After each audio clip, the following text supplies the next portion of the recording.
Sindh high court ने कराची के मुख्तलिफ अजला की हदबंदियों के खिलाफ MQM की दरखास्तें मुस्तरद कर दी हैं। इस पर बात करेंगे डॉन न्यूज के नुमाइंदे शफी बलोच से। शफी, बताइएगा MQM का क्या मौकिफ था और सिंध हाई कोर्ट ने क्या हुक्म दिया है?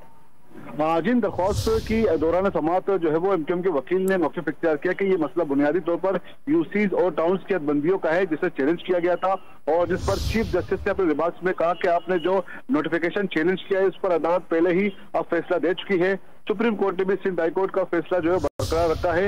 इस पर MQM ने मौक़िफ़ इख्तियार किया कि सिंध हुकूमत सियासी फायदे के लिए गैर मुनसिफाना हदबंदियां की गई हैं और इस हवाले से MQM के जो खदशात है वो भी नहीं सुने गए और अदालत ने हदबंदियों से मुतल्लिक जो है MQM की 2 दरख्वास्तें अब मुस्तरद कर दी है और दरख्वास्त में सूबाई election commission, secretary local government और दीगर को जो है वो फरीक बनाया गया था और MQM की जानिब से ये बताया गया था अदालत को कि जिला गरबी में यूसीज और टाउन्स की तश्कील गलत तरीके से और बदनीयती पर जो है वो की गई है ताकि एक मखसूस जमात को जो है वो सियासी फायदा पहुंचे।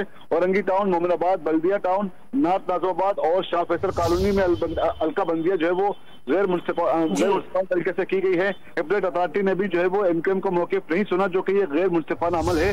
अगर अलकाबंदियां और हदबंदियां दुरुस्त ना हुई तो इंतखाबात मुनसिफाना नहीं होंगे। लेकिन बहुत शुक्रिया आपका शफी बलोच।